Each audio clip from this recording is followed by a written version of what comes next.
Oh my gosh, hello friends, welcome back to my channel. I am gonna look really familiar because I just ended this video, but I realized that I lost the footage for the introduction to this video, so I wanted to come give an introduction about what we're doing. So at the beginning of October, I decided that I wanted to gamify my reading. I have been having decision paralysis like so many of us, so I busted out this little guy. And this is a game board that I created probably a year or two ago for one of my Halloween readathons on my Patreon. However, I updated it. I added way more prompts on here so that I was always getting either a TBR card or a prompt card. There's nothing inherently unique about this. There are a million booktube board game type TBR games out there. I will link a few down below that I can think of. So the way this works is very simple. You start at the top here, and the very first prompt is pick any book on your TBR, and so you have to finish a book from your TBR before you can roll to move across the board. So once you have finished that book, you will roll. I don't know yet if I want to use a 4-sided dice or a 6-sided dice. Either way, you could use 4 or 6-sided. It doesn't really matter because even if you finish, you could keep going around. That's what I'm planning to do if I end up actually getting that far onto the board, which the last 2 weeks have shown that I have not gotten that far on the board. But once you have finished that book, you can roll your dice, either the 4 or 6-sided one, and you land wherever you land. So if you land on a pumpkin, that is a TBR card. That is literally the title of a book that you plan on reading. These are all books that I've been meaning to get to, especially the ones that I want to get to in October.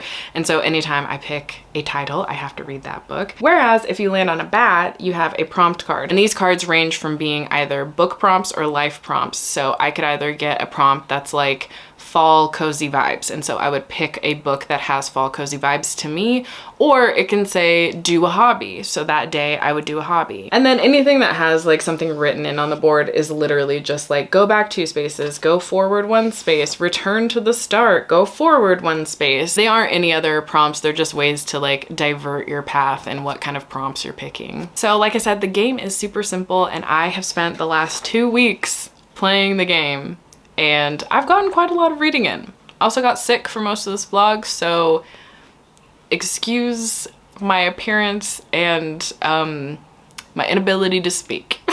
Gosh, good morning. Welcome to another vlog. Today there are so many new releases coming out. I've actually been like running around all morning because I'm meeting up with Kitty a little bit later today. We're going to the bookstore to like grab some of these new releases, but also it was her birthday recently, so I've been baking up a storm for her, and I was just packing that up this morning and getting ready and like listening to my book. I did pre-order the new Lila Sage book, so I have been listening to that already. I started it last night and I'm already really enjoying it. I will say though, the male narrator, he narrates a lot of romance books. I'm so sick of him. I'm so sick of his voice. As someone who loves specifically contemporary romance on audio, I'm so sick of his voice. There have to be other men out there. There have to be. I think it's also very jarring because I had just literally finished another contemporary romance with a different male narrator, and I really enjoyed this narrator. It was just very refreshing that I had never heard. Actually, I think I have listened to the female narrator before, but the male narrator I didn't recognize. I did not recognize him, and I just was really enjoying his narration. So to go from that to then this guy, I need to figure out who it is. Okay, I feel like it's the Sebastian guy. Is his name Sebastian? I don't know. But it is Jason Clark. I've listened to him in so many things. I'm pretty sure he's in another Lila Sage book. I have to be sure. I'm like so sure he was probably in Lost and Lassoed. Oh my god, he's in a million things. He's in Shield of Sparrows, Lost and Lassoed. It's not hindering my enjoyment of the book. I'm still very much enjoying the book so far. I had a jump scare. I just had a jump scare, that's all.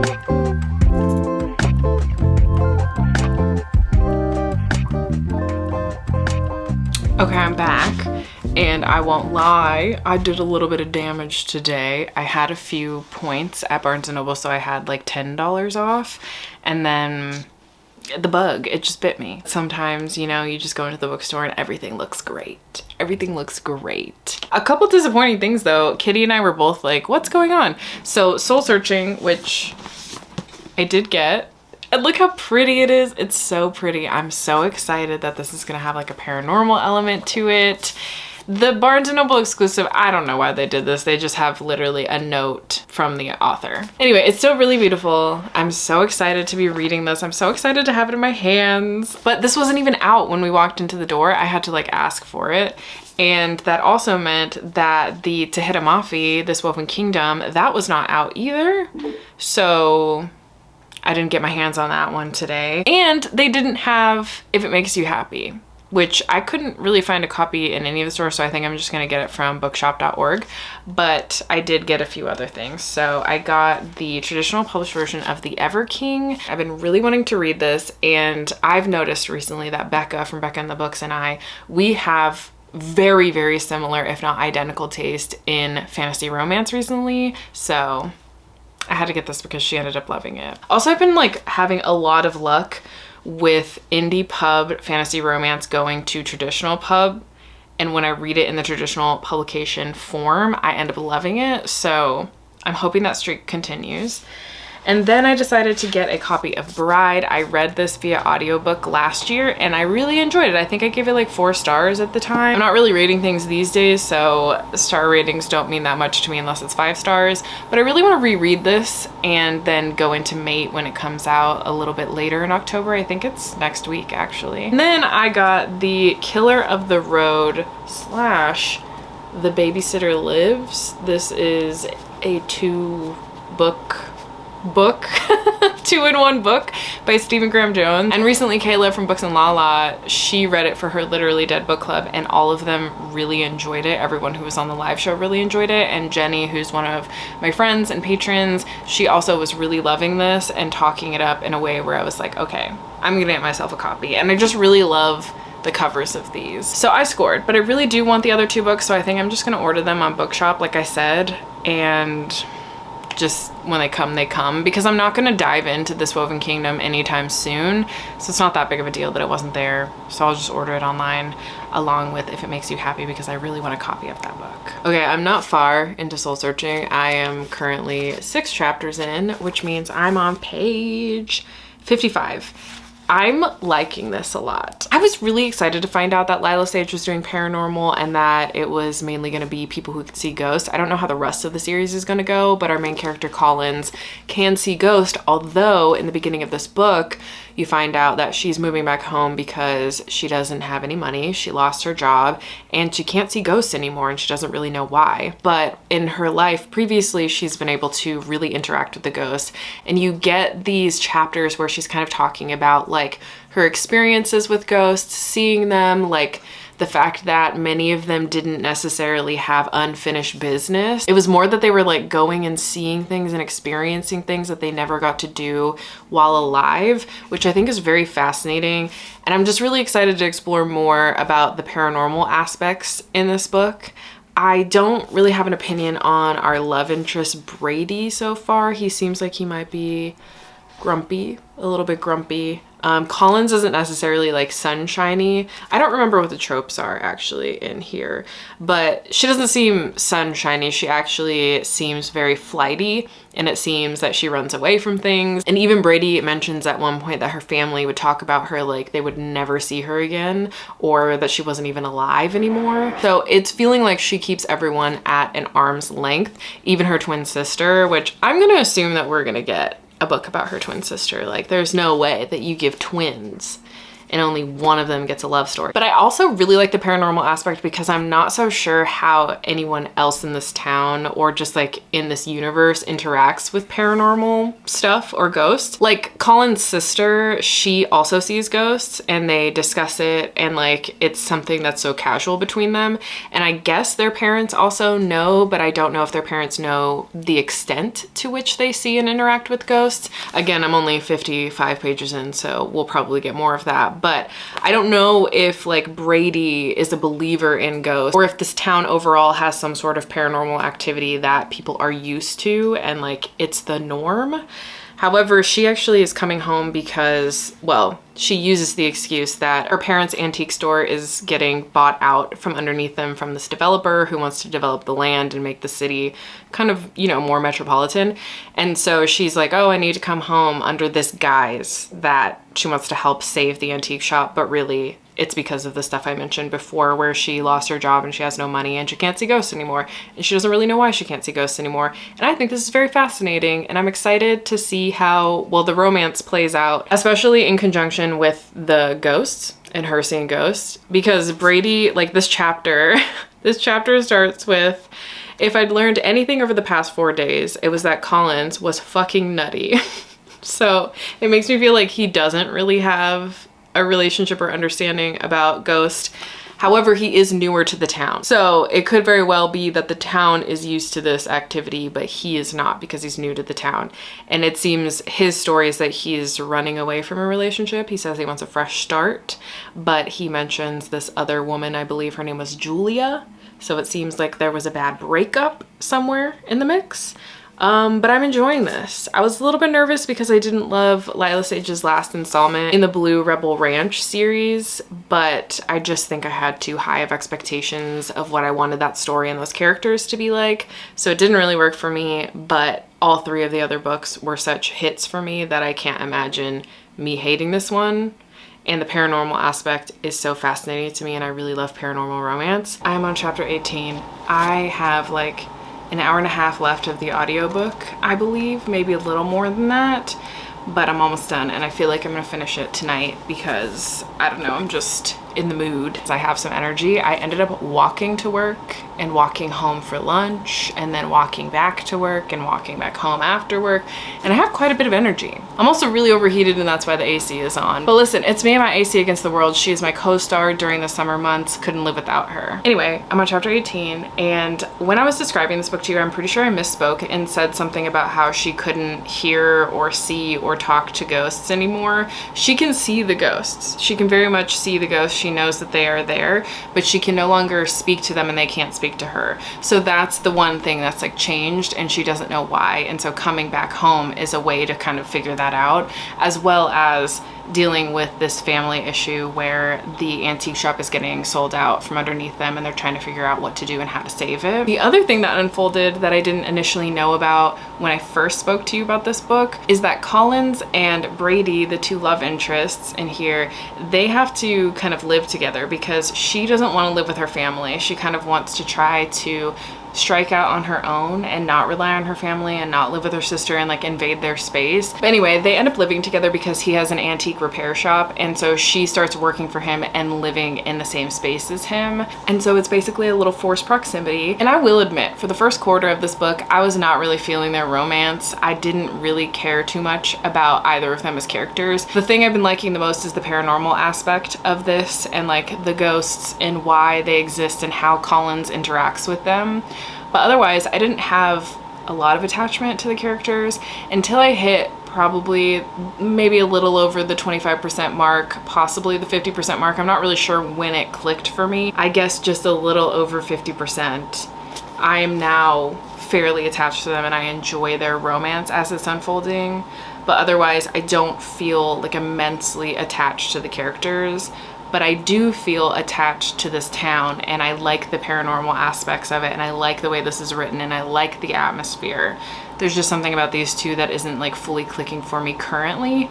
I like them more now, but it's not like a new favorite romance couple. I actually don't really know how long she plans to do this. If it's gonna be like a 4-book series or if it'll be less, I don't really know. Because there's not a ton of supporting characters in here. Maybe that's the other aspect. I don't really get to see these characters interact with more than a handful of people.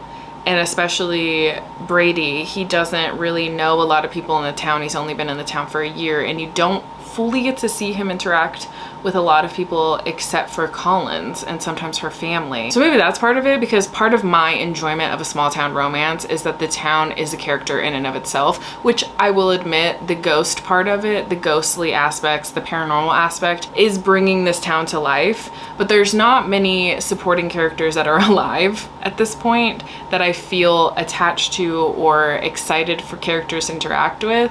it kind of feels a little isolated, interestingly enough. Whereas with a lot of other small town romances, there's a lot of side characters. Whether or not you're interacting with them regularly is one thing, but like there's usually a handful of side characters. There's a handful of businesses that you're interacting with or like know about. It just doesn't give that same type of small town vibe. That being said, I don't want to fault the book for that, because I do think like the paranormal aspect, which is probably more important to this storyline than anything else, is done super well. And I really like learning about the ghost and the way that Collins interacts with the ghost and like how it exists within her life. I have about 150 pages left, so my hope is that in the next 150 pages, I just like fall head over heels for this couple, because that has been known to happen to me. That has happened to me before. So I have a lot of hope.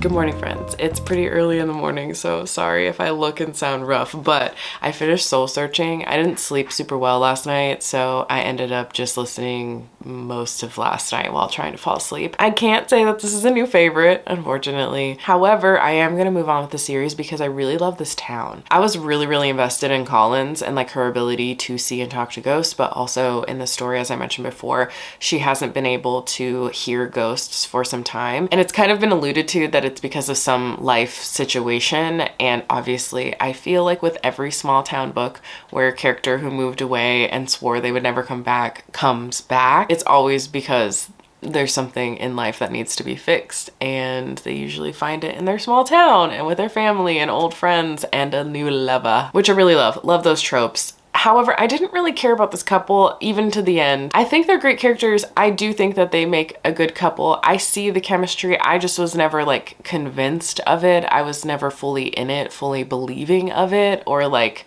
rooting for it. But I also wasn't rooting for them to not be together. I didn't care either way up till the end. And so I'm just left with liking certain parts of this book, but not the whole book or the romance. And like the romance is a major part, and just not really feeling connected to the characters. And you know, that's a huge thing for me, especially in contemporary romance. Like I want to love the characters and be rooting for the couple. It's not that I hated them, I just never connected. They're great characters. There were funny parts about it. There was probably some great romantic tension that just didn't like click for me as a reader. But again, I want to move on with the series because I really like the town and I like the ghost aspect. So we do have to roll for our next read, but I'm going to do that after work because I have a lot to do today. I'm not going to have time to read, so I would rather just get my roll in tonight and get cozy and start the book. So I will see you a little bit later to roll for our next read. Okay, as promised, I am back to actually roll for something on the board because, as you may have remembered, the first prompt on the board is to just pick anything from your TBR, and I picked the Lila Sage book because I was way too excited for it. This has actually made me so excited to read. Like, I'm so hyped up to actually crack open some books this month, so maybe gamifying your reading is the answer to your problems. I don't know. Anyway, okay, I had to turn on the big ugly light so that you could see what was going on this game board. Otherwise it was way too dark. I'm so sorry about the lighting. So if you remember, we are at the start of the game board, which was pick any book on your TBR. That's why we read the Lila Sage book. And I just wanted you to know I have the cutest little collection of dudes. I also have a werewolf one, which I'll probably use throughout. So if you see different game pieces throughout the game, it's because I couldn't settle on just one. And just a quick reminder that the pumpkins are TBR cards. It's literally anything on my TBR that I've written here that I want to get to in October. The bats are prompts. I actually have way more prompt cards than I do pumpkin cards, which doesn't fully make sense if you actually look at this game board because there are more pumpkins than bats, but whatever. Go off, Stephanie. I love that you can see the shadow of my hands moving. So let's roll for our first read. Also, I'm gonna be going back and forth and experimenting between a 6-sided die and a 4-sided die. In my mind, this game is meant for a 6-sided die, but I kind of wanted to see what the 4-sided die would be like. I don't even know if I'm gonna stick to it. I might just use it like once and see what's up, but today I used the 6-sided die. Okay, so we landed on a 6. So 1, 2, 3, 4, 5, 6. So we have a pumpkin card. So immediately we have a TBR card. Let me shuffle these. Blood Moon. Oh my God.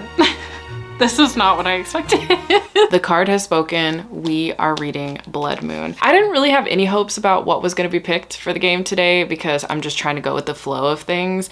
And I'm actually very pleased. I'm very pleased with what the game has done. Goose is going ham on his scratcher, so I'm sorry if you can hear that in the background. But after finishing the Lila Sage book, I'm definitely in the mood for more paranormal romance. And this is pitched as like a Vampire Diaries, but if Bonnie ended up with a specific character and also is in a love triangle, I'm pretty sure. So I'm really looking forward to that. There's supposed to be vampires, werewolves, it's angsty. This is YA. That's like the only thing I'm really nervous about. I'm not a hater of YA, but I feel like with a storyline like this, I'm just not sure how I'll feel about like the romantic elements with it being YA. I still have a lot of hope for this, so I'm going to probably be starting this tonight, and maybe I'll update y'all tomorrow or as soon as I have something to say about it. There's Blood Moon. I read this all day today, that's why I haven't updated you at all. Also, I haven't really had anything to say about it. I especially haven't had anything like super positive to say about it or super positive feelings. Because as much as I want to love this, since it feels so nostalgic, it's literally Twilight. It's Twilight and some Vampire Diaries sprinkled in. I mean, when I was reading this, I could visualize very specific scenes from Twilight and the Vampire Diaries while I was reading these scenes. So much in here was me like thinking, oh, I remember that scene in Twilight, or I remember that scene in the Vampire Diaries, or this character feels so much like this character. And don't get me wrong, I am not a hater of things being similar. I actually seek out things being similar. When I get into a mood for something, I'm totally cool with things being similar. I don't seek out retellings. Well, that's not true. I don't seek out particularly like Disney-fied retellings, you know, those are not things that I seek out, but I'm not gonna not read them. But I don't mind a retelling. I don't mind a story that's using the same tropes. I'm kind of the belief that like nothing these days is going to be wholly original and without inspiration. And so it's like what you do with that inspiration and what you do with the story to make it original to you. That's what I'm looking for, but I'm not necessarily looking for complete raw originality in my stories. I don't care. I'm like, if it's good, it's good. I'm happy to consume similar types of books from different authors, especially as somebody who finds comfort in rewatching, rereading, re-experiencing certain things. I definitely do not care. But I fear this borders on fan fiction. Also, what's wild is I've read a book by this author before. I read the one with the sunflowers on the cover. I'm not remembering the name of it right now. And I remember enjoying that. I remember thinking the writing was good. I felt like there was a lot to be desired with the writing in here, unfortunately. There were certain lines that would like take me out of the book because I didn't quite understand them, or they felt really odd to me. But at the same time, I'm not going to harp on this too much because this is a YA book. I am not the intended audience, and I hope that YA readers will eat this up. But I do think that like there is some discussion to be had about like how far does inspiration go in a book, you know? But maybe it's just me knowing all of the source material like well. I don't know, I'd actually love to hear from somebody else who's read this if they felt similar or if they felt completely different for me, because I think that's valid as well. But the synopsis of this, I guess, is that Mirabella, our main character in here, she gets accepted into this college that she didn't even apply to, but she's under the impression that her father, who is a cop, he is the one who applied for her and just didn't say anything. So she accepts this college and she decides to go. And the college is fairly small. It feels like high school to me. As a reader, it felt like a high school, but it was college. Meanwhile, in the background, there are lots of tales of werewolves in the world. Werewolves in this world were created to hunt vampires, and there are all these tales that she grew up on.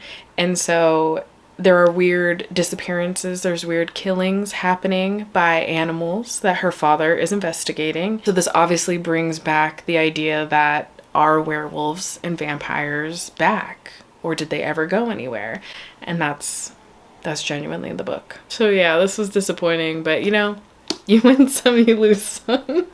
I'm gonna roll tomorrow because I need to go to bed.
Since we finished Blood and Moon last night, we have to roll this morning. We have to roll this morning.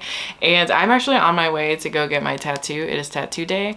And I made some bread just a minute ago. It's in the oven right now. And I want to quickly roll and find a book to read. So I'm gonna probably give myself 2 rolls just so that I have some options. I've been feeling really picky about audiobooks and just like what's holding my attention. And also I think feeling like the last 2 books that I read, how they weren't my favorite things in the world. And I really just want something that I'm really gonna love. I really just want something that I'm gonna love. So our first roll, we landed on a 1, which unfortunately made us land on go back to the beginning. And as you know, the very start prompt says to pick a book from your TBR, like any book from your TBR. I'm not gonna do that. So we're rolling again. And this time we got a 3. So I ended up landing on a pumpkin, which is a TBR card. So that'll be the first selection of the 2. And for the TBR card, we got People Watching, which I'm scared about. I'm nervous about that one. So then for the second roll, we got a 1, which means that I needed to go back 2 spots, and I ended up getting a prompt card. So prompt cards can be anything. It can be anything from do a hobby to actually like pick a book prompt. And so for this one, I got the pet pick. Okay, so we're gonna grab Goose because Goose is the best at doing this. Fitzy and Olive, I don't know, they just get scared and they won't do it. So Goose is our guy.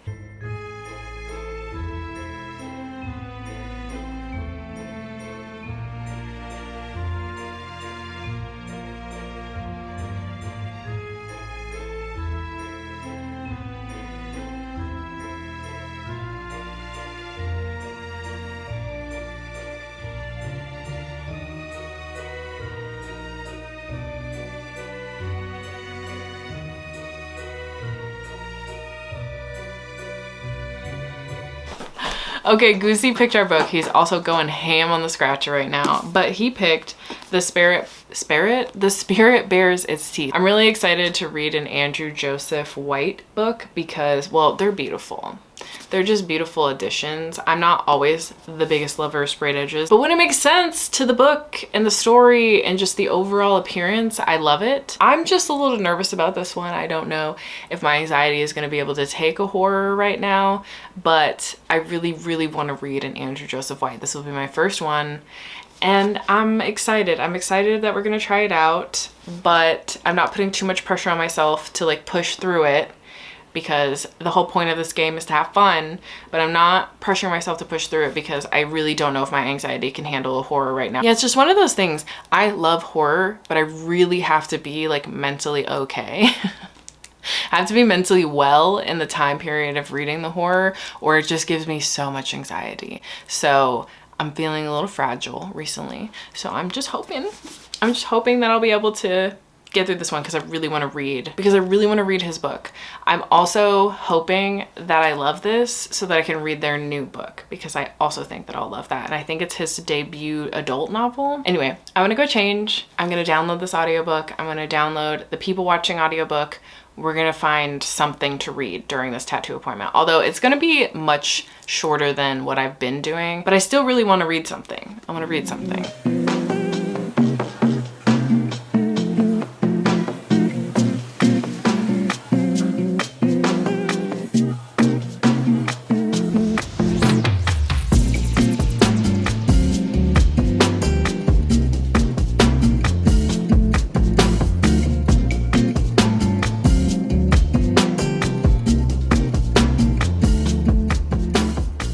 Okay, I know you're gonna hear some yard work happening, but I have to show you how is the best way to do this. Here you go. It's Goosey! He's immortalized! Oh my god. Oh my god! Horses in the stable. I love the way you ride. I have that stuck in my head. Okay, we're home. I really don't think you're gonna be able to see this. But anyway, I'm actually here to update because when I talked to you earlier before the tattoo appointment, I was in a really bad mood. I'm also not feeling great today. I have a really bad headache that I've had for 2 days, and I was really hoping that it would not be a thing today, especially when you're like laying there getting tattooed for a few hours. Although this one took much less time than the last 2 tattoos that I've done. So I decided to stop into Trader Joe's and get some ingredients for some chicken noodle soup because that just sounds really nice and comforting. And it's soup season, baby. It's soup season. I don't care that it's like 100 degrees outside most of the time here where I live. It's soup season. I've only made 1 soup so far in soup season, and it was delicious, especially because this morning, you probably saw, I did make some bread before I left for my appointment, and it's okay. It's a little dense. This one's a little bit dense. I did overprove it. I slept in. I'm not gonna lie to you. I slept in. For this particular recipe, I'm making like sourdough bread, by the way, if you don't know. I've been making sourdough bread. I'm like starting my bread journey. Yes, I know I'm like 5 years late because everyone was doing it in the pandemic. But anyway, for the sourdough, you start prepping the bread the night before, and then it proves for like 9 to 12 hours for this particular recipe. And I was supposed to be up at like 7 this morning because I was supposed to have sprints this morning, but I woke up feeling like crap. So yeah, ultimately I overproved the bread, and I think it's a little bit dense. My first one definitely was more airy than this one, but we'll see when I get back in. Usually you're supposed to let it cool off for a few hours, but I ate it immediately because what do you mean when a baked good comes out of the oven, you don't immediately shove it into your mouth and regret it because it's piping hot, but you eat it anyway. That's what I do. That's what I thought baking's all about. Point being, what pairs better with bread than soup? Name a better duo. Name a better duo. Potentially these two are the better duo. Potentially. I'm really obsessed. I think this is my favorite tattoo that I've ever gotten. And I like really enjoy all of my tattoos now, but this one,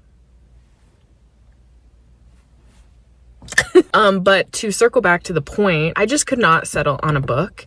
And so I remembered some of the prompts that I made for myself that I put in the game, and I put them on a wheel, a spinner wheel, and I spun the wheel when I was in the tattoo shop. So I obviously didn't update you about that, but here's the spinner wheel, and you can see that it landed on continue a book that you're in the middle of. I'm currently in the middle of 4 different books. There are 4 books that I'm like actively wanting to finish, but I put them down for one reason or another. I've just been feeling really slumpy, and I kind of get like this when I don't feel well. I've been getting lots of headaches more recently, and I haven't been sleeping as well. You know, she's back to not sleeping well, but I did kind of fuck up my sleep schedule. So I think that's the real problem. Me.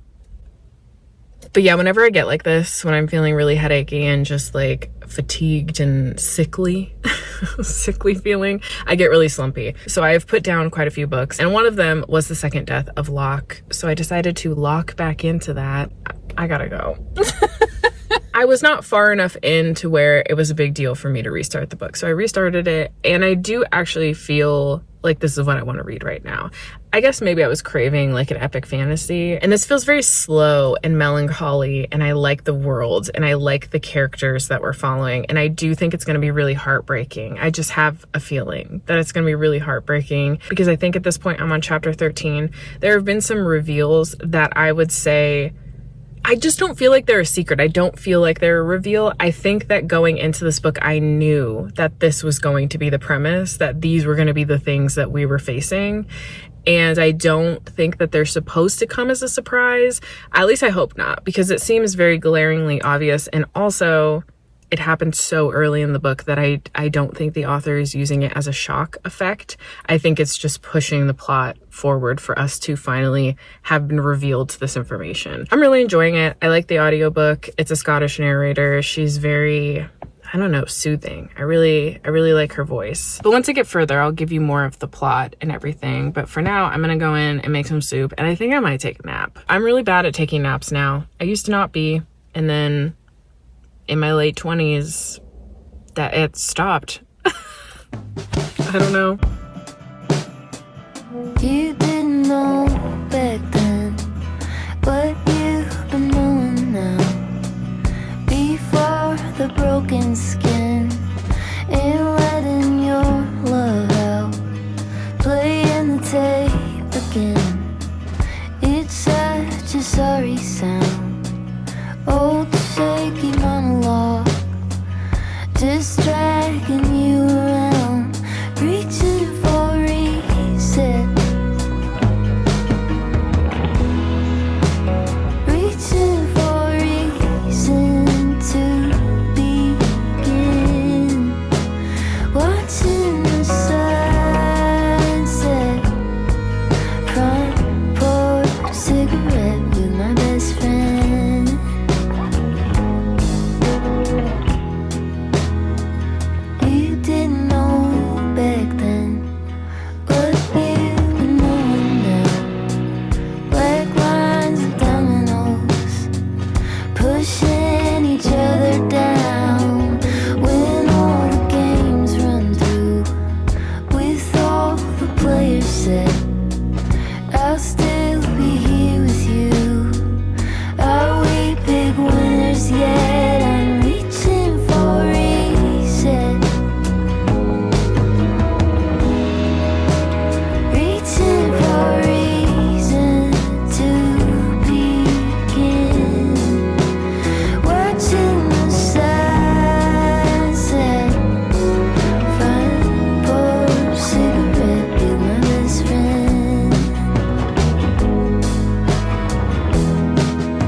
What do you mean that I woke up this morning feeling sick?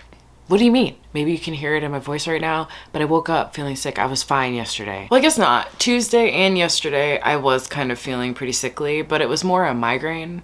And my migraines more recently have been making me feel really nauseous because they like hurt so bad that I feel like I'm gonna vomit. And so that's been a new development in my migraine journey. So when I say I feel crappy, it means my head really hurts and it's also making me feel nauseated. I didn't feel all of this. I just woke up today feeling this way. So sorry, I'm texting Jared, and I also was asking him if he would do me a silly little favor and pick up Mate for me from the bookstore if I bought it and put it on hold there for him to pick up after work, if he would pick it up for me, and he said he would. So get you a Jared. Your own Jared, not mine. Anyway, it's like 4 o'clock and I finally kind of got myself together to talk to you because I have been reading slowly. I've mainly been rewatching Vampire Diaries. So here's the thing. I started a rewatch of Gilmore Girls, and if you don't know the backstory of me and Gilmore Girls, which I don't know why you would, because I don't really think I've talked about it that often, but I used to be the biggest lover of Gilmore Girls. I think I started watching it by the time the 3rd season was out, and at that point I was like watching it very religiously, and then at points in time my mom got into the show and she started watching it, and like I didn't always live with my mom, so that was kind of a thing that we had. And then when I did move back in with my mom, we would rewatch it together. And so Gilmore Girls has a very special place in my heart. Really love it. However, and sorry, trigger warning for death, but when a bunch of my family members kind of passed away around the same time, but specifically my mom and my grandma, I used it as my comfort show to get through life. So I am not joking or exaggerating when I say I have rewatched it a lot. I don't even think I can count the amount of times that I've rewatched it, but I wouldn't hesitate to say that I've rewatched it at least 50 to 60 times, because I would watch all of the seasons and then immediately start over and watch all of the seasons and immediately start over. Also at this time I was like putting myself through college, and so all my life was literally working 3 jobs, going to school, and coming home and doing homework, watching Gilmore Girls, and falling asleep on the couch because I was so tired. And that was years. That was years of just trying to get through college. But by the time I graduated college, which was in 2020, I just stopped watching it. I just immediately stopped watching it. And I haven't been able to watch it since. And so I started a rewatch of it recently because I finished If It Makes You Happy, and I really loved If It Makes You Happy, and it was so much like Gilmore Girls in so many ways. And I was like, man, I just need to rewatch Gilmore Girls. And at first it was sticking. I was like, okay, I'm gonna get through it. I don't know. It started to make me feel that like overwhelming anxiety again. That's the only way I can put it, is that I get like really bad anxiety now when I watch it. Something about it like just makes me feel very claustrophobic and weird. And it's so sad because I actually think it's very funny and it's so cozy and it's such a good fall vibey show. But no, now Vampire Diaries is filling that void for me, and I'm rewatching it again. And if you have been around for a while, you will know that I spent like most of last year and part of this year, I think I finished it in February, trying to finally finish Vampire Diaries for the first time. Previously, I had seen and rewatched seasons 1 through 6 multiple times, but I never got to the end of the show because I had always heard that it was really bad. So I never got past season 6. Anyway, all that's to say is I stopped my rewatch of Gilmore Girls because last night it was giving me a lot of anxiety, and I restarted Vampire Diaries. And so we're back, baby. We're back. That's my flavor of neurodivergence: rewatching, re-listening, rereading. So today I've actually spent a good portion of the day rewatching the first season of Vampire Diaries, and I'm getting my seed packets ready for work. I probably shouldn't be working today because I called off because I'm sick and I don't want to get other people sick. I was able to work from home yesterday, so I didn't end up calling off even though I was feeling like, you know, headachy and stuff, but I was like, I can make it through. It's work from home day. But today I was like, no, I really don't want to get people sick. Hopefully I can be back by Friday, because how I'm feeling right now, I don't think it's going to be much different tomorrow, but I think Friday I could be okay. I could be fine. But in the in-between times, I've been reading The Second Death of Loc'D. I've been listening to the audiobook and kind of reading this physically. I just want to keep myself kind of like occupied, because otherwise I'll just think about being sick. So annoying. I'm so annoying. And I'm on page 167, which is chapter 13. I love it. I love it. I really love it. I think it has the potential to be one of my top books of this year. Yearning, the pining, the characters, the atmosphere, the way this is written, the way it makes me feel. I'm just really loving this. I also really love how slow it is, how slow burn it feels. Now, I say this not because I think if you read one that the other's gonna work for you and vice versa. I say this because it's giving me the same feelings that I felt when reading The Night and the Moth. This beauty right here. I thought The Night and the Moth was so slow and well written and just beautiful and a little bit melancholy, but there's a bit more humor in there, like some comic relief that happens. However, there's a lot of yearning and there's a lot of pining and a lot of slow burn. And I think maybe that's the vibe. Also, it's like a Lady Knights vibe, but it's just giving me those same vibes. And The Night and the Moth currently has been one of my top books, if not my top book of the year, because I can't stop thinking about it. And I think about it often, and every time people mention it, I just get the warm and fuzzies. Like, it's so, I don't know, it just grew on me so much. It grew on me so much because I don't even think I gave it a 5-star. I don't think I gave it a 5-star. And if you don't know, this year I'm not rating things unless they're 5 stars. But I would say at this point, my feelings about The Night and the Moth and like how my fondness for that book and those characters have grown, it's definitely 5-star. So those are the vibes that I'm also getting for this book, but not necessarily because they're super similar. There's just something about the atmosphere and the slowness and the beauty of the writing that just has me calling back to The Night and the Moth. This book is primarily told from our main character, Gray Flynn, and she is a mage. And in this world, mages are connected to knights, or soldiers rather, and they are like healers and protectors, and they essentially dedicate their lives to these soldiers.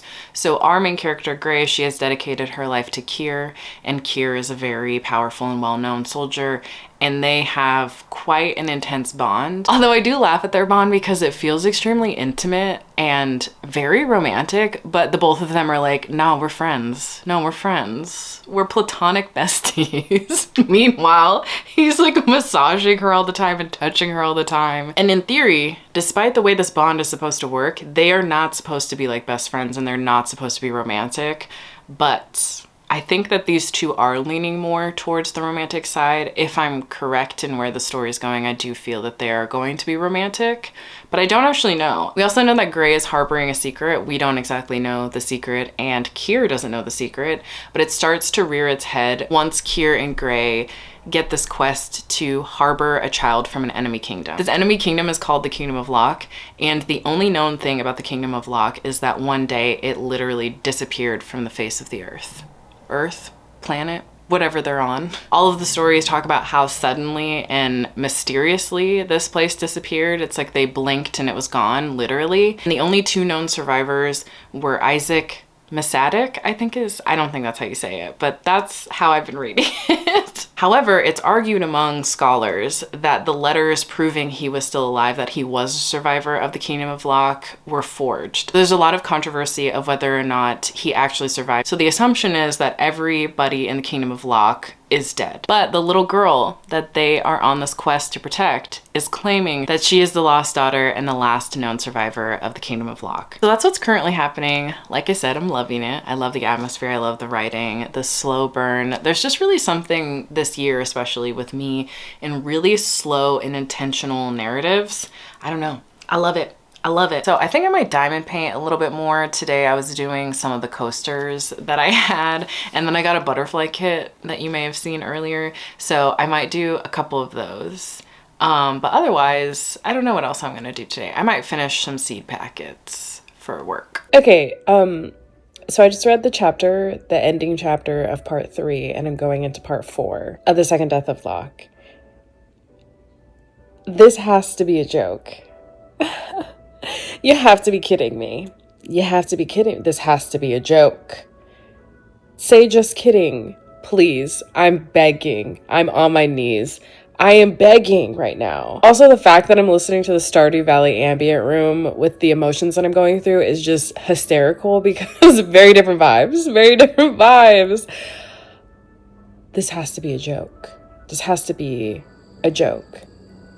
Sneaking through the forest to the property line, I pretend to hate the way you're making us hide. Wish I was above it, but I'm not gonna lie. I've been thinking about you all the time. Red bandana around your head, Montana riverbeds are keeping you awake.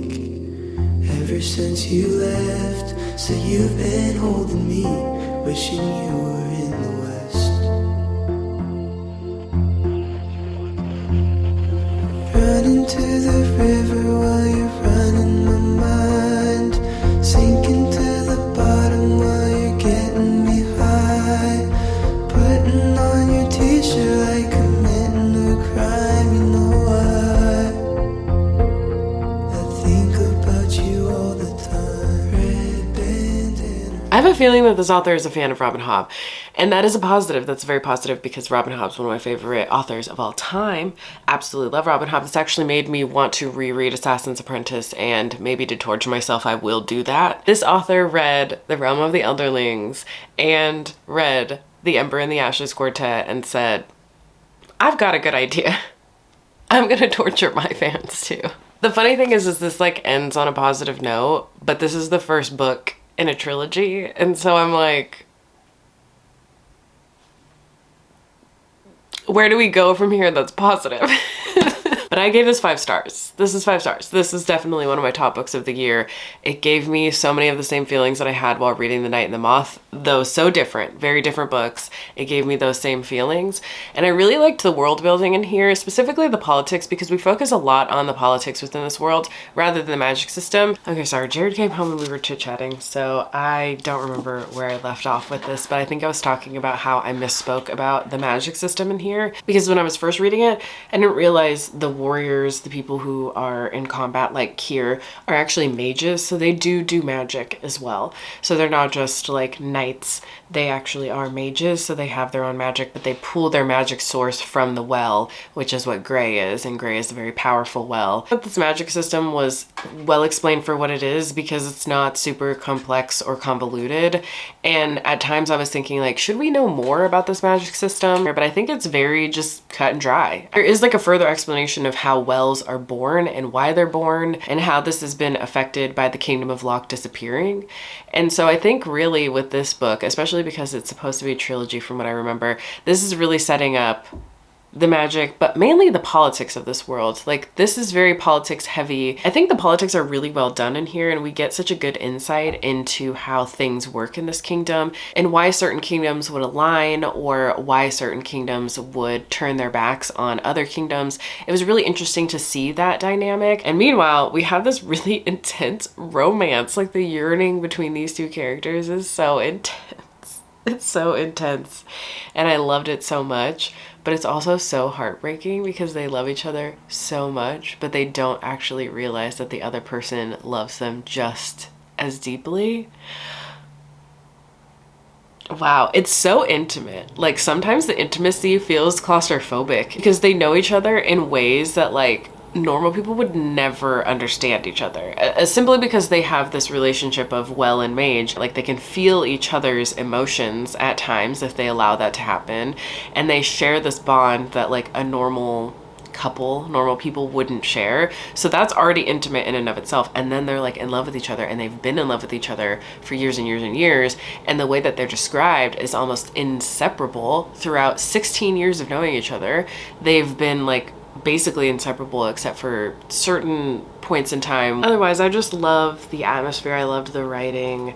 I really loved being in this world. It was so slow. Like, while it's not that big of a book, I think it's a little over 400 pages. It just felt like this really slow, melancholy, but like intimate journey. I don't even know how to explain it. It was just so good. I know I keep using the word slow, and I think this is the wrong way to describe it. I just think it's like a slow build to specific things, but the pacing is actually very well done in here, in my opinion. Now, take that with a grain of salt though, because I do really love slow paced things and books where we can get really like intimate with characters and like know them very well, which I do think we get a lot of in here. But I feel like there were a lot of moments of high tension and high drama in here. I use the word slow because I do think that people will perceive this book as being slow paced. But to my taste, I think this was perfectly paced. I think there was enough tension and drama throughout different parts where it could have lulled, that it brought you back into the story if you were feeling maybe like you were getting pulled out because things were a little bit too slow or melancholy or whatever.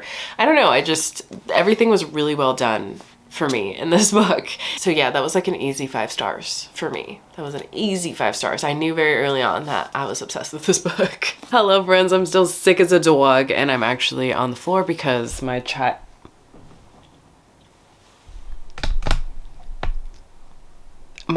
in the chair. Oh, hi, sweet girl. Ahem. Oh, now you're getting up. Oh my God. Did I embarrass you? It's fine. Did I embarrass you? So here's hoping we have better luck this week. Okay, if you remember, this is where we left off because I ended up getting the zombie hand and having to go back 2 spaces, so that's why I'm so close to the beginning. I just want to get a little bit further into the board, so we're going to use a 6-sided die for the rest of this video. And we immediately got 6. So that is 1, 2, 3, 4, 5, 6. Return to the start point, not again. So like I said last time, this prompt is not counting again. Like even though I'm on this, I'm just gonna roll again. I'm not gonna like pick a book off my TBR. Although maybe if I get it one more time, I will, because what do you mean? I got 6 again. So that is 1, 2, 3, 4, 5, 6. A pumpkin. That means I get to pick an actual book.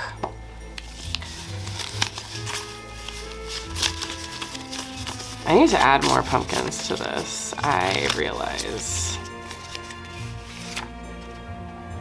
Oh no! I have the second death of Loc'D on here, but I just finished that. So I actually forgot to go in and update my TBR, so I'm going to like cross these off and write in new titles. Okay, so it's been updated. Let me just shuffle these.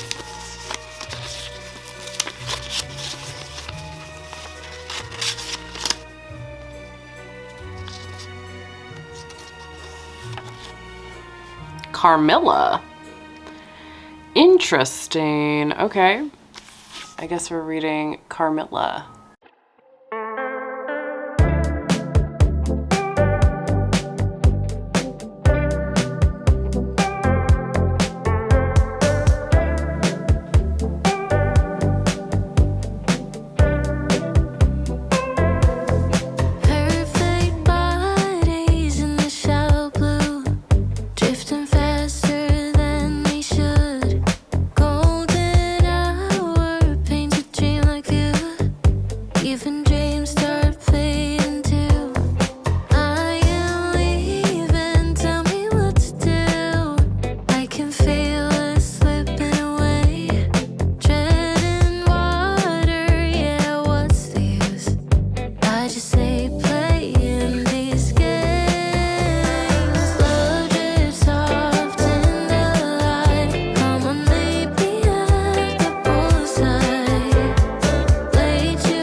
I don't really know how I feel about it. I think it's good to keep in mind that this is serialized. As a matter of fact, a lot of the smaller classics that I've read like this are serialized. I don't really have much to say about this. I thought it was really interesting. It reminded me so much stylistically and sort of how the structure of the story is to Edgar Allan Poe's The Fall of House Usher. No, is that the name of the actual show? I think it's just The House of Usher. Is it The Fall of House Usher? Anyway, it was pretty reminiscent of that, but this is about vampires, obviously, and this predates Dracula. This actually makes me want to pick up Dracula because I have never read Dracula. I'm very curious about the inspiration that Dracula took from Carmilla. But as for the narrative, I actually really enjoyed following our main character, Laura. She's the one that is telling us this narrative. She's writing about her experience with Carmilla, and I thought it was hilarious. Just absolutely hilarious. And if you were going into this not knowing this was about vampires, had you never known this was about vampires, this particular scene, which is at the very beginning of the book, so it's not this big spoiler, this particular scene is insane, to put it lightly. So Laura is a very lonely character, and she was supposed to have this other female friend come stay with her and her father for a time, and this person ended up passing away. And so Laura is really mourning the loss of mainly having this friend around. She didn't know her that well to say that she was like mourning the loss of her passing, although she obviously feels something about that, but it was more of like her loneliness is going to persist because this person can't come be with her. So they're like traveling along this road. They see this whole scene where a mother is weeping over her teenage daughter, and you think in that moment that this teenage daughter has passed away, but in reality she's just very ill. And the mother's like, oh my gosh, my daughter's not gonna be able to make it on this journey with me. I need to get her to the nearest town to find someone to take care of her. And Laura and her father, these two people they just met on the road who stumbled upon this scene, are like, we'll take her in, we'll take care of her. And Laura is begging her father, like, we need to take her in, I need a friend. And her father agrees, says this to the mother, and the mother's like, absolutely, absolutely. And they take Carmilla. And I was like, if I didn't know anything about vampires, and if I especially didn't know that this was about vampires, what do you mean as a mother? You're just like, yeah, take her. I have to go on this journey. I've got to get going. Otherwise, I really enjoyed this through Laura's perspective because she was very funny, she was very witty, and willing to kind of write things off because she is so lonely that she wants this companionship so terribly that she's willing to kind of write things off simply to keep this company. And at the same time, you're kind of witnessing this queer longing between her and Carmilla. However, Laura doesn't really have words for it. She doesn't really know what that is, but it's very prevalent and it's throughout. At the same time, I do think that she's very observant and kind of knows in the back of her mind that something's off, but is unwilling to name it because that could mean that Carmilla can't stay around. So I really liked her perspective, and I'm glad that it was from her perspective and not like a third person narration actually. I also like with classics, and especially how this was arranged, that it is a character writing letters from a perspective of knowledge, like knowing what happened, knowing what the situation was, and kind of inserting little bits and pieces of like, I should have known at this point, or analyzing a situation in that moment in the writing from a past perspective. I just like how that combines together, if that makes sense. So I enjoyed the way that this was written and came together. I don't know if this one's gonna like stick with me as much as I thought that it would, but again, I would really like to read Dracula, and I think at another point in time I'd like to reread this just with my eyeballs because I did immersion read for a time, and then I just listened to the audiobook. So yeah, I'm glad that I read this because I really want to read Hungerstone, and I know Hungerstone is a retelling of Carmilla, but from what I know, that one has a bit more female rage in it, and I think more overt queerness in it and queer relationships. So I'm looking forward to finally picking that up at some point, and now that I've read this, I feel more equipped to read that. I'm gonna be really honest with you. I'm going to take a shower, I'm going to watch a butt ton of Vampire Diaries, and I'm going to eat soup. I don't think I'm gonna read for the rest of today, so I will roll tomorrow to pick my next read. I'm really in the reading mood, so we need to roll for our next read since I finished Carmilla yesterday and I haven't picked up anything today. Well, that's a lie.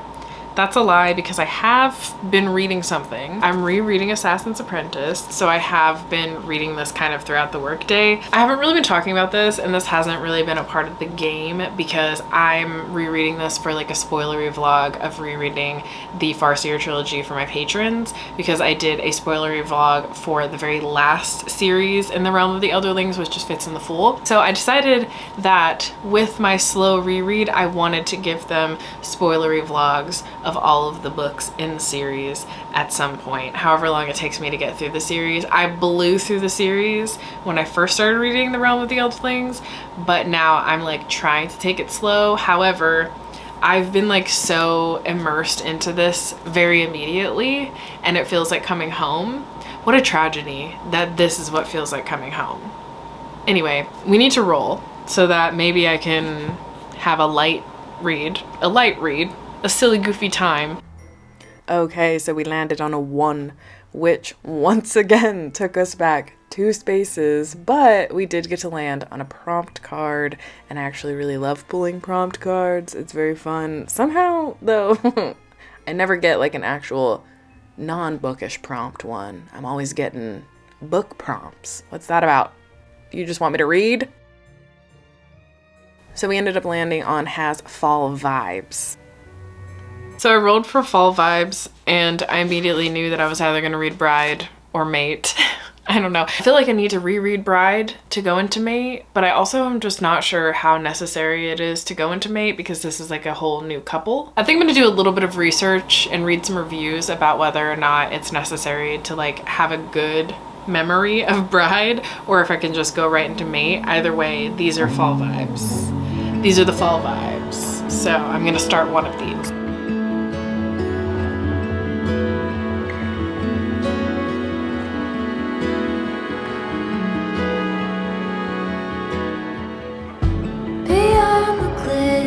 There's a breaker in the wall.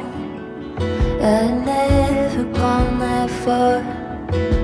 Rolling in the dark, climbing the basin. There were bands of buffaloes.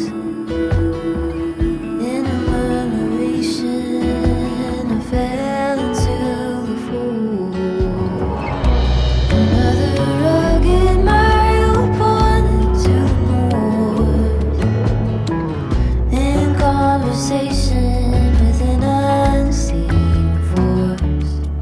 So I ended up watching a recap of Bride so that I could pick up Mate. And I'm now 126 pages in. I'm on chapter 12. And I'm actually really, really liking this. I kind of immediately got sucked into it. I feel like I like this more than I like Bride, but that's hard to say because I read Bride last year, and from what I remember when I was reading books, I gave it like a 3.5, but I can't fully remember why I gave it a 3.5 because we get to see the main character from Bride in here a lot. And she's so funny in here that I cannot remember why I didn't connect to the last book. And I feel like I can't fully talk about this book because of a lot of the things that happen in Bride. I feel this would be spoilery, and I do think, having gotten 120 pages in, but very immediately, I realized that you definitely have to read Bride to dive into this one. Like, in order to get the lay of the land and the politics and why werewolves and vampires exist in the ways that they do in this world, you definitely need to read Bride. So I'm not really going to go into too much detail about this book except that I am loving it. I'm really, really loving it. I really like the 2 main characters in here a lot, but oh my god, Ali Hazelwood is rivaling Mariana Zapata for the shit jokes. In the first chapter alone, somebody got called McShitDump and a Shart Stain. So, and I have heard no less than 5 more shit jokes or insults, if you will, since then, and I'm only 120 something pages into this almost 500 page book. You know, the one thing about Ali Hazelwood, which I'm newly acquainted with Ali, but the one thing I have noticed about Ali, and I think a lot of other people have pointed this out, is she is almost charmingly so millennial, and the jokes are so millennial that it borderline is corny, but it's also like very genuinely who she is as a writer. There's something a little bit charming about it, to be honest, but I'm actually really enjoying this. I love both of the main characters a lot. I'm really, really connected to our female main character, and the male main character cracks me up, and I really like their dynamic because just the way the circumstances are playing out between them, I really like the way that he approaches it. Because it's very clear that he has another mindset about it, but he doesn't want to show that, and so he uses a lot of sarcasm and like dry wit to push that thing away, push those feelings away, and make people think otherwise about him. And I don't know, I'm really, really liking it. Also, today is the first day that I'm feeling like myself again. I still have a pretty bad cough, but I'm not as congested. and I'm not like achy or anything. I actually went on a walk earlier today to like finally get outside, and I did some sprints earlier, which was really great. It was great catching up with everyone because I felt so out of touch with everything because I've just been laying in bed. But you know, it's been nice to just be home and watch Vampire Diaries and read books and diamond paint and do like other hobbies. I don't know, there was just something really needed about that despite me being sick through it all. I've just been reading like crazy, but I also think this game has helped me with my decision paralysis because I immediately know when I roll something if I want to read it or not. So it's been nice taking a lot of the thought process out of books because there's so much that I want to read recently and I haven't been able to like decide what I'm gonna read, and I feel like I've just been getting through the books. I've been getting through the books. So I'm gonna get back to diamond painting. I'm probably gonna listen to this for a little while and then I'm gonna get back to my rewatch of Vampire Diaries because I'm in it. I'm in it. I really love the first like 4 or 5 seasons a lot of Vampire Diaries. Like every time I rewatch it I get really into the first 4 seasons for sure, and then I start to lose steam. So I'm really in it. I'm really in it right now, and it's just like the perfect time to watch it. I know that I told myself on my bucket list, which I haven't really talked too much about because I've been sick for most of October at this point. My bucket list, I've done quite a few things on it because I've been baking. I've baked new things, and I completely got into a new hobby, which was diamond painting, because I have dabbled in diamond painting before, but I didn't really think it was for me, and now I'm like obsessed. But the one thing that I really wanted to do was find a new like cozy comfort show, especially for the fall season, and that's not gonna happen. We continue to watch the same comfort shows over and over again. What are you gonna do? What are you gonna do? You know, when it hits, it hits.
Hi. I think I need to watch Twilight today. I'm like in the middle of Mate and I would like to finish that today. I don't know if that's gonna happen. I've been dilly-dallying today, okay? I've been dilly-dallying. Yesterday we went to this like pumpkin festival thing that we go to every year and I love it, but I'm still not in the spirit. I'm still not in the spirit. Maybe it's time for Twilight.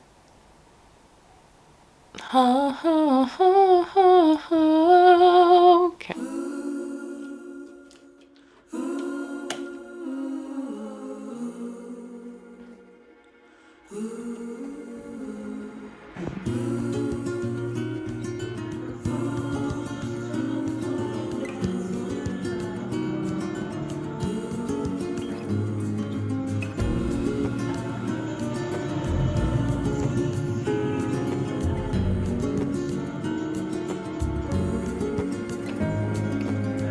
See the ocean, how it sways in the sun.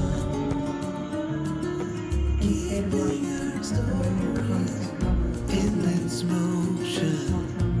Lies the truth about us.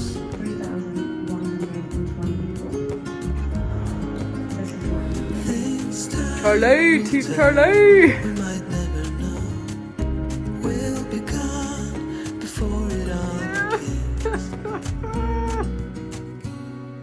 I have to tell y'all, I wish I had pictures of it, but I don't. But I had a car similar to Bella. It wasn't a truck, it was a Blazer. Okay, it was a Blazer. Maybe if I can find a picture, I'll put it here. But I remember my senior year of high school, I finally learned how to drive. But my stepdad had a Blazer, and so he was like, if you learn how to drive and you get your license, I'll let you drive this car. And I was like, okay, I can live my Bella Swan moment, because the movies had already come out by the time I was a senior in high school. And oh my God, I did live my Bella Swan life, because that car was wrecked. Like, it was bad. It was bad, and it was old. And it gave me so much trouble, but I loved it so much. And I would just fly down the streets listening to the Twilight soundtrack, but also Britney Spears and Lady Gaga. Send me your songs of tomorrow. I'm dying to know it all. Stories of joy and of sorrow. I'm dying to know it all. To know it all. She's really weird, and she's with Jasper the Fawn when it looks like he's in pain. Dr. Collins like this foster dad / matchmaker. Maybe I'll know.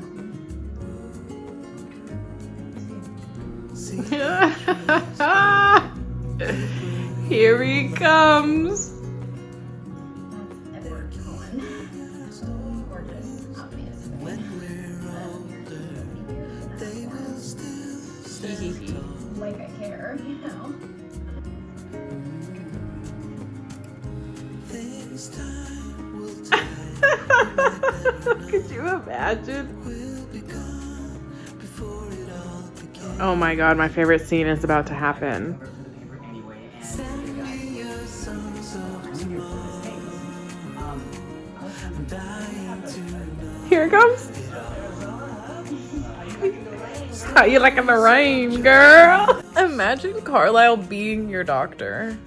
And the thing I love about this movie is, like, it's very obvious how much white makeup they have on their skins, which is just, there's just some charm about that. There's a charm about that. But it is just so funny imagining Carlisle being your doctor.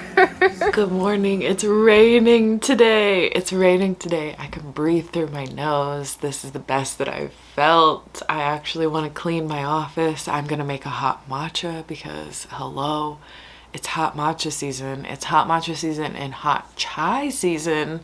And I'm sure for others, it's like pumpkin spice everything season, but I'm not a pumpkin spice lover, but I love the pumpkin spice for everybody else. Anyway, it's really nice today because it's raining. Like, it's a proper rain. It's a proper rain. And what a day to end the vlog on, because I am declaring it today is the last day of the vlog. I'm going to finish Mate. I'm like halfway through right now, so I feel like I can finish it by the end of today. And I'm so happy to do that because I am loving Mate. I'm loving it way more than Bride in my memory of Bride, but at this point I do kind of want to reread Bride. I think I'll reread Bride at some point. So I think the plan today is to obviously pop in my headphones and listen to Mate. I want to clean up my office because it's not like extremely messy. It's just really disorganized right now, and it's getting to me. It's getting to me. And I think I might just like tidy up the house in general since we've been sick. Like, Jared also just got sick. Since we've been sick, like, laundry's kind of piling up, things like that. But I don't really know if I want to run my laundry out to the laundry room right now in the rain. Anyway, we'll see how I feel. But first and foremost, I need to make a hot matcha. I need to make a matcha, and I need to get fueled.